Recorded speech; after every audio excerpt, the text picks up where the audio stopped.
Steady state approximation अभी नहीं है। वैसे हाँ इंटरमीडिएट के लिए आप एसएस से यूज करते हो। तो अगर मैं इस रिएक्शन को करूं तो मुझे पता है ये मेरी रिएक्शन का स्लो स्टेप है। तो मेरे पास में जो रेट आएगा, रेट इज इक्वल्स टू के H2NO2 plus and Br negative.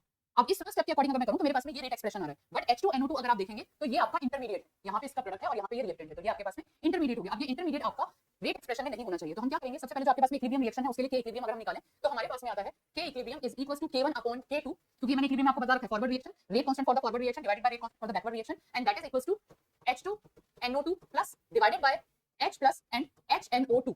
तो यहाँ पे मैं इसे ऐसे लिख सकती हूँ कि मैं H2NO2 की अगर मैं कंसंट्रेशन निकालूं तो मेरे पास में आएगा H2NO2 positive is equals to, इसे मैं लिख सकती हूँ अगर मैं K1 और K2 की टर्म में लिखूंगी तो K1 upon K2 into H plus और HNO2। ठीक है, तो ये मेरे पास में इसकी वैल्यू आ गई। अब इस वैल्यू को मैं यहाँ पे पुट कर दूंगी तो मेरे पास में आएगा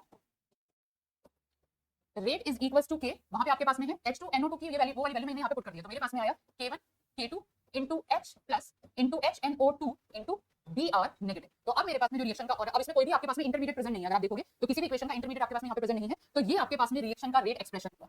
और इस केस में आपके पास में जो ऑर्डर ऑफ रिएक्शन आएगा, आप इसे ऐसे K1 और K2 ये सारी की सारी कांस्टेंट वैल्यू, इन सारे कांस्टेंट को हटाकर आप नया कांस्टेंट लगा सकते हैं। तो यहाँ पे आपके पास में जो ऑर्डर ऑफ रिएक्शन आएगा वो आपके पास में थर्ड ऑर्डर की रिएक्शन आएगी। तो इस तरीके से आप इन वाले क्वेश्चंस को सॉल्व करते हैं। अब जब हम इसमें और एडवांस लेवल पे चलते हैं तो हमारे पास में स्टडी स्टेट